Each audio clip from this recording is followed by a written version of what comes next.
Now at 6, we have more rain, which is going to start to sneak into the area late tonight into Friday. We're going to break that down for you. The Joplin School Board gets into a debate over the Missouri Attorney General's letter about COVID mandates and how that applies to local school districts. I'm Chris Warner. I'll have that story. The 4 states' most watched news starts now. Before yesterday's storms even arrived, strong winds caused damage in the 4 states. This is KOAM News at 6. This is KOAM News drone video of a property near Carthage, Missouri. The winds picked up a metal building which got caught on an electric pole, leaving it looking like what our photographer described as a teepee. The property owner says no one was hurt. Elsewhere in Kansas, the strong winds led to wildfires, destroying property and livestock. Reporter Britton Rucker has a look at damage in Russell County. Words cannot really define what's going on right now. At Bar S Ranch in Russell, Kansas, this porch is the only thing that looks even relatively normal. The rest in ashes. My family's home and the home that we used to live in up at the feedlot and farm equipment, I mean, I still haven't seen the full extent of it. The Dickinson family picking up the pieces this morning. Their ranch burned to the ground. I don't know if I've ever heard my dad that shaken up before. Just that scared. I mean, we're still scrambling, trying to figure out what is okay and what isn't, and I mean there's so much stuff that's just unaccounted for now. Even this livestock processing facility melted down to the bare bone structure, even crinkling this tin like paper. It makes you feel really helpless and really hopeless that something like this can just happen and you can't do anything about it. What's next? I mean, that's the million-dollar question, right? Yeah. It's going to be a long road back to recovery, and what we need is going to change every minute. If you can't be here to help us, go and help someone else, and if you can't help them, at least let them know that you're thinking of them, and just emotional support at this point is about as good as anything. Much calmer weather today here in the 4 states. Checking in with Doug Heddy. Yeah, not as crazy as what we had yesterday when we had winds gusting 50 to 60 miles per hour and then pushing 80 with some of the severe thunderstorms yesterday evening. We have clear skies outside for us right now, and it looks like, if you guys can get me Max 1 popped up, it looks like as we go a little farther south, clouds increasing, rain is starting to increase, and that's what is going to head in our direction late tonight into the morning hours tomorrow. You can see the clouds increasing, some light showers. Majority of this system is going to be along and south of Interstate 44. If you live north of I-44, your rain is going to be much lighter as we head into the daytime hours tomorrow. Now, the next several hours are going to be fine, kind of chilly. We're sitting into the mid-40s. We're going to drop back near 40 and then start to rise a little bit as we head toward dawn. Of course, I'm going to break this down and see what the weekend looks like here in just a bit. See you then. Federal dollars will help improve the quality of drinking water and sewer systems in southeast Kansas. The city of Chautauqua is receiving a more than $2 million loan and a $300,000 grant to rehab its sewer system. Started the project in 2010, but areas that have not been repaired are dealing with rainwater infiltration that's causing sewage backup in residential properties, and that's not good. The city of Neodesha is getting roughly $1.5 million to improve its water distribution system. Neosho County Rural Water District number 4 is getting a combination of grants and loans totaling more than $12.5 million. That money will be used to improve the district's water distribution system. The Joplin School Board debates the district's COVID plan following a letter from Missouri Attorney General Eric Schmidt. KOAM's Chris Warner spoke with the superintendent and board president about the issues they're facing. Every 6 months, school districts are required to review and approve their COVID plans. Tuesday night, that's what Joplin almost didn't do. Revisions were proposed and voted down. New revisions were proposed and voted down again. Superintendent Dr. Melinda Moss weighs in on what happened. What happened between the community input session And the board meeting was the much publicized letter from the Attorney General, which generalized the Cole County decision that said unelected health officials couldn't make mandates. Then that got generalized to elected school boards, and that's in debate right now as to whether that jurisdiction is too broad. We also spoke with the board president, Jeff Koch, about what the board saw as issues. The main elements that I saw that were of concern was they still referred to the Department of Health guidelines as what needs to be followed. And part of that ruling in Cole County was that should be the school board's guidelines, not some other non-elected entity. Koch says they'd like to get the plan updated and revised. I think one of the things that, at least what I heard a couple times from the board, is they wanted to return this power back to the families. If your family decides this is what's best for you, then we want to be able to support that. In terms of the Attorney General's letter, Dr. Moss says she feels Joplin is ahead of the curve. It's important to note that for Joplin, I think we've already been in compliance with what the Attorney General is asking, because we haven't mandated masks and we haven't made students go home if they're a direct contact. When it comes to revising the plan, Koch says it's a top priority for the board. We don't want to rush to get something that's not right. So if it takes us until the beginning of January or a couple weeks in, or maybe even our January board meeting, we're going to get it right as opposed to get it fast. In Joplin, Chris Warner, KOAM News. The board did manage to pass one change to the plan regarding the visitor policy. The change will allow visitors back into the buildings just in time for the upcoming Christmas parties. The Omicron variant of COVID is officially confirmed in Kansas. The Kansas Department of Health and Environment announced today that a person in Franklin County in northeastern Kansas is infected with the variant. The person has not received a booster. The health department says no additional details will be released about the person to protect their privacy. Janet Stanek, the acting head of the department, says the detection of the variant comes as no surprise. The variant has also been detected in Missouri, in the St. Louis area.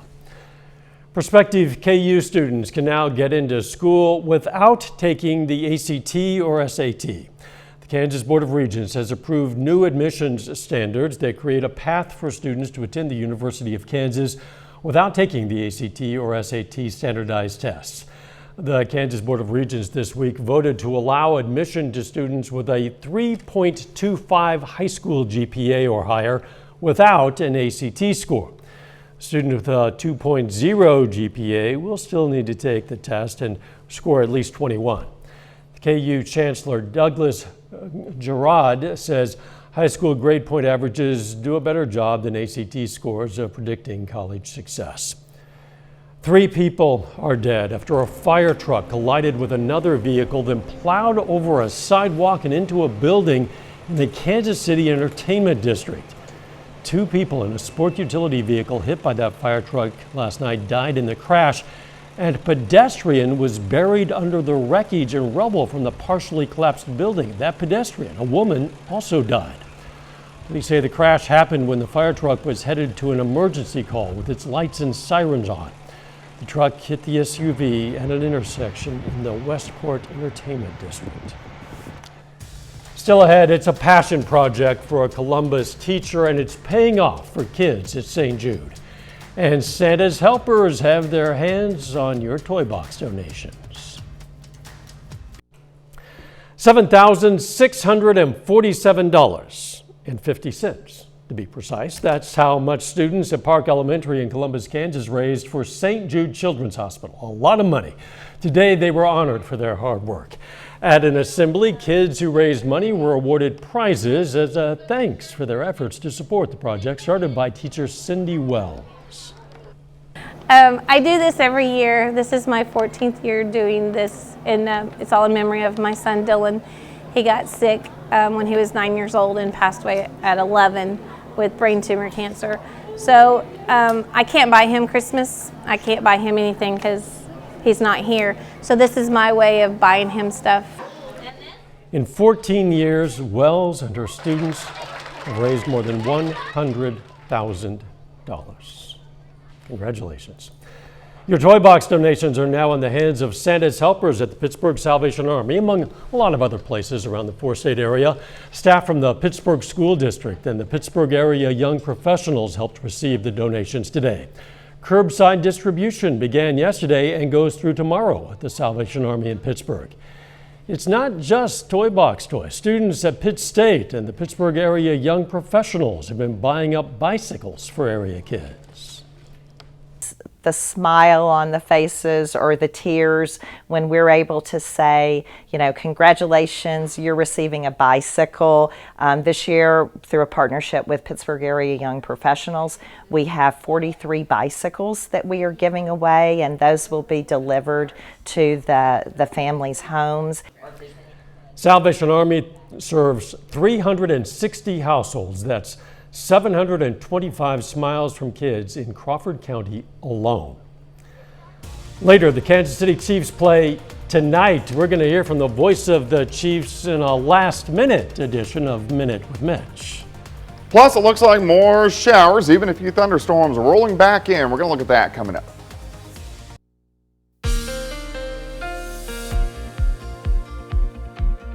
Well, it turned out to be a much calmer day for us today. We didn't have the very strong winds. We didn't have to deal with showers and thunderstorms. Quite a bit cooler, but still above average for this time of the year. Rain's going to start to circulate back into the region late tonight. This is mainly going to be in our southern counties, but I think most of us will at least get some rain over the next 24 hours. So rain on and off during the daytime hours tomorrow. We're watching for snow, a couple storm systems down the road right after Christmas.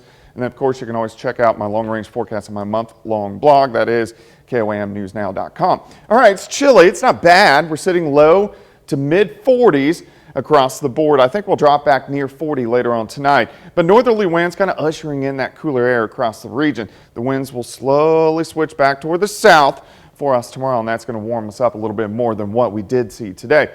Still clear skies up top. Currently sitting at 45. Humidity is at about 56%. Your evening planner will drop back near 40 by midnight.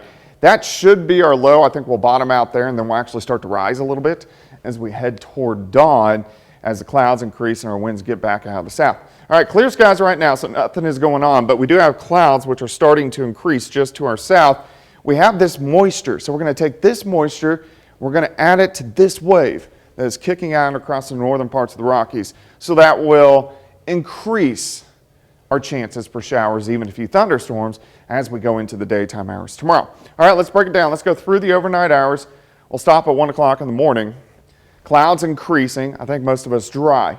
By morning, here 6 a.m., you can see spotty light showers a little bit more in our far southern counties. Through the morning hours, just kind of spotty light showers. So not a bad morning. A lot of clouds will be into the mid-50s. Here's about the noon hour. Let's go into the afternoon. Rain starts to increase a little bit, especially along the I-44 corridor, and there will be a few little thunderstorms embedded in. Nothing strong, nothing severe. So here's your day planner starting at 45, 54 by noon, high temp at 59. Southerly winds are going to be light at about 5 to 10. Showers continue tomorrow evening, and then by tomorrow night they start to slowly shift off toward the south and to the east. We'll still have rain in our southern counties until early Saturday morning, and then everybody dries out. But it cools down behind this system, so on Saturday we'll get some sun, but we're going to struggle to warm up. We're only going to go into lower 40s for highs, and then it gets cold Saturday night. Most of us will drop into lower 20s by the time we head into Sunday morning. All right, rainfall amounts. Our heaviest is going to be in our southern counties. That's where the thunderstorms are going to be. So once you get down toward Anderson, Pineville, Knoll, Cassville, you guys may pick up an inch. I think most of the metro, about a half an inch of rain. Pittsburgh, maybe a quarter of an inch at best. Once you get up towards Yates Center, maybe just a few sprinkles, and that's all you're going to get out of this storm system. 59 tomorrow, cooling down, 43 for a high on Saturday, 46 on Sunday, which seems really cold, but that's where we should be for the week before Christmas. And then back into the 50s next week. It'll help us get into the Christmas spirit to return to somewhat normal temperatures. Yes, exactly. Thanks, Doug. Coming up in sports, the Kansas City Chiefs hit the field tonight for a big AFC West matchup against the Chargers. And the Missouri Southern women put their 6-game winning streak on the line against Central Missouri. Jacob Leonard has that and more next.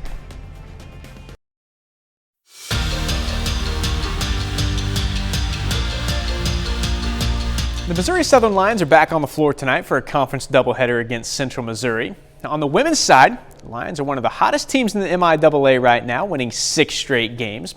Now, tonight, they put that winning streak on the line against one of the most consistent programs in the league.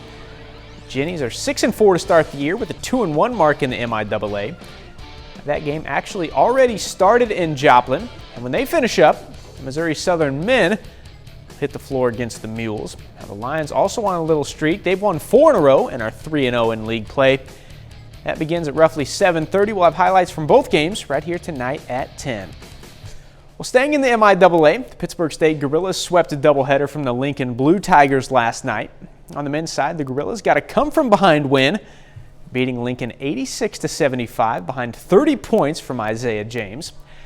As for the women, they cruised to an 88-60 win over the Blue Tigers. The PSU bench came up big, scoring 46 points on the night. Freshman Grace Pyle had a team-high 16. Another freshman, Karina Gerber, also had a nice night, finishing with 13 points and 4 rebounds. Karina Gerber, she really gave us a lift.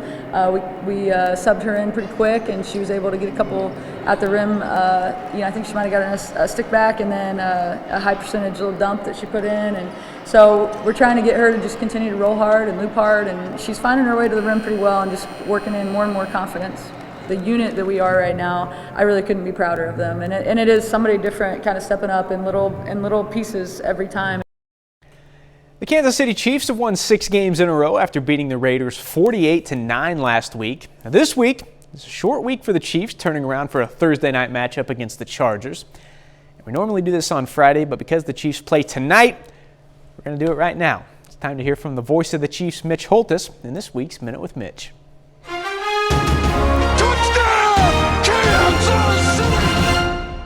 Travis Kelce brought back the Beastie Boys to the Super Bowl celebration stage February 5th, 2020. Remember, you got to fight for the right to party. We all hold our breath in the spring when the Chiefs' schedule comes out for the next season. The first thing I look at is the Thursday night game. Who is it? Where is it? What time of season is it? Well, here's why. In my opinion, it's the toughest assignment for any professional athlete to play a Thursday night road game after a tough Sunday game. No real practice, no real recovery time, and a day lost to travel. The Chiefs have dominated the AFC West the past 7 seasons. They've won 35 of 44 games. 4 of those losses on Thursday nights. Sometimes you've got to fight for the right to win on Thursday night on this Minute with Mitch. The Minute with Mitch is brought to you by Como Jewelry. Every day's game day, Como Jewelry, Pittsburgh, Joplin. The Chiefs-Chargers game begins at 7:20 tonight on our sister station Fox 14. The Chiefs are 3-point favorites. We're going to have the latest from the game right here tonight at 10. And that's a look at sports. We're back with more news after this. Take time now to honor a local veteran. Sergeant Josh Seal served in the U.S. Army. His hometown, Baxter Springs, Kansas, and we are proud to salute Sergeant Josh Seal. He's tonight's 4-state hero. Doug, we're going to talk Chiefs with whatever time you leave after you give us a weather recap. All righty. The evening hours look fine. We're going to get some clouds increasing, a few showers late. On and off showers for us tomorrow, especially during the afternoon. High temp, 59. Chiefs, Chargers tonight. What do you think? I'm nervous. I mean, exactly what Mitch said. I mean, a road game, just 4 days off. The COVID, so we got some players missing. I think they're going to win. Oh, let's just go with it. They're going to win. Okay. Chiefs will top 30. Chargers will not. That means the Chiefs win. Okay. We think. We'll see you at 10. Let's make it a great evening.